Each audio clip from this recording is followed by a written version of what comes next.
എല്ലാവർക്കും നമസ്കാരം. നമ്മളിന്ന് യോഗയെക്കുറിച്ചൊരു ഡീറ്റെയിൽഡ് വീഡിയോ ആണ് ചെയ്യാൻ പോകുന്നത്. ഈ വീഡിയോയിൽ നമുക്ക് യോഗ എന്താണെന്ന് മനസ്സിലാക്കാം, യോഗയുടെ പ്രോപ്പർ ഡെഫിനിഷൻ എന്താണെന്ന് നമുക്ക് നോക്കാം.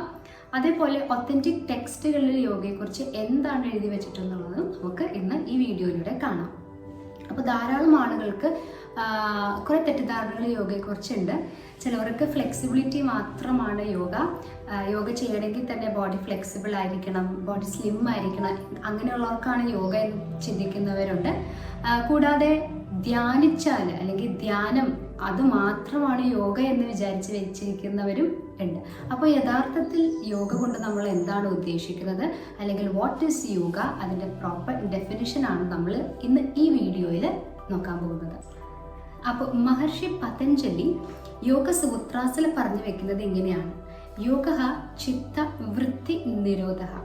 ചിത്ത എന്ന് പറയുന്നത് മൈൻഡാണ്, വൃത്തി എന്ന് പറയുന്നത് നമുക്ക് മൈൻഡിൽ ഉണ്ടാകുന്ന കുറേ ഫ്ലക്ച്വേഷൻസ്, അങ്ങനത്തെ കുറേ കാര്യങ്ങളാണ്. നിരോധ എന്ന് പറഞ്ഞാൽ അത് ഇല്ലാതെയാകുന്ന അവസ്ഥ. അപ്പോൾ എന്താണ് ഈ ഒരു ശ്ലോക എന്ന് നമുക്കൊരു എക്സാമ്പിളോടെ മനസ്സിലാക്കാം.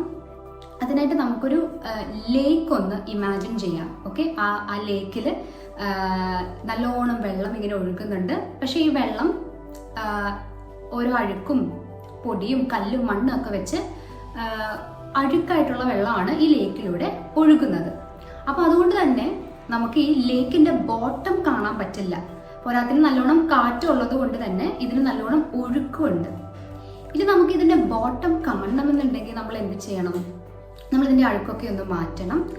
അതോടൊപ്പം തന്നെ ഈ വെള്ളത്തിൻ്റെ ഒഴുക്ക് നമ്മളൊന്ന് സ്റ്റില്ലാക്കി കഴിഞ്ഞാൽ ക്ലിയർ ആയിട്ട് നമുക്ക് ആ ലേക്കിൻ്റെ ബോട്ടം കാണാൻ സാധിക്കും. നമുക്ക് ഈ വെള്ളത്തിന് നമ്മുടെ മൈൻഡായിട്ടൊന്ന് സങ്കല്പിക്കാം. നമ്മളുടെ ഈ മൈൻഡിലെ ഇംപ്യൂരിറ്റീസ് അല്ലെങ്കിൽ അതിൽ വരുന്ന ഡിസ്റ്റർബൻസസ് മറ്റും കാര്യങ്ങളൊന്നും ഇല്ലാതെയാക്കുകയും നമ്മുടെ മൈൻഡിനെ സ്റ്റില്ലാക്കുന്ന അവസ്ഥയിൽ നമുക്ക് നമ്മുടെ ട്രൂ നേച്ചർ അല്ലെങ്കിൽ ഇന്നർ സെൽഫ് ക്ലിയർ ആയിട്ട് കാണാൻ സാധിക്കും. അപ്പോൾ മഹർഷി പതഞ്ജലി പറഞ്ഞിട്ടുള്ള യോഗയുടെ ഡെഫിനേഷൻ എന്ന് പറയുന്നത് നമ്മളെ മൈൻഡിനെ ഫോക്കസ് ചെയ്തിട്ടുള്ള കാര്യങ്ങളാണ്. നമ്മൾ പുറമെ ആസന ചെയ്തേക്കാം, നമ്മൾ പ്രാണായാമ ചെയ്തേക്കാം, നമ്മൾ ധ്യാനിച്ചിരിക്കാം. പക്ഷേ ഇതെല്ലാം നമ്മൾ ചെയ്യുന്നത് ഒരു മെയിൻ എയിമിന് വേണ്ടിയിട്ടാണ്. That is to calm your mind. ഈ മൈൻഡിനെ നമുക്ക് പ്രസന്റ് മൊമെന്റിൽ നിർത്താൻ പറ്റുന്നില്ല. കുറേ അധികം തോട്ട്സ് വന്നുകൊണ്ടേയിരിക്കുന്നു, നമ്മൾ അതിൽ ഇൻവോൾവ് ആകുന്നു.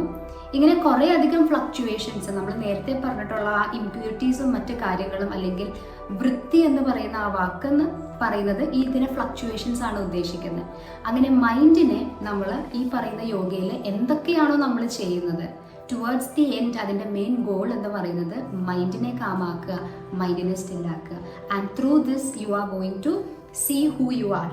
ഓക്കെ, അപ്പോൾ ഒരു ജേർണി ടു ദ സെൽഫാണ് എപ്പോഴും യോഗ. അപ്പോൾ ഫ്ലെക്സിബിൾ ആവുകയോ ധാരാളം ബെൻഡ് ചെയ്യാൻ പറ്റുന്നതോ അല്ലെങ്കിൽ എപ്പോഴും ഇങ്ങനെ ധ്യാനിച്ചിരിക്കുന്നതോ അത് മാത്രമല്ല യോഗ ഇത് എല്ലാം കൂടിയിട്ടുള്ളതാണെന്ന് കൂടി നമുക്ക് മനസ്സിലാക്കാം. ആസനാസും ഉണ്ട്, ബ്രീത്തിങ്ങും ഉണ്ട്, ധ്യാനവും ഉണ്ട്, എല്ലാം കൂടി ഒരുമിച്ച് വരുന്ന ഒരു കമ്പൈൻഡ് ആയിട്ടുള്ള കാര്യമാണ് യോഗ. എന്തിനത് ചെയ്യുന്നു എന്ന് പറഞ്ഞാൽ നമ്മുടെ മനസ്സിനെ നിയന്ത്രിക്കാൻ. അപ്പോൾ yoga is always the journey to the self.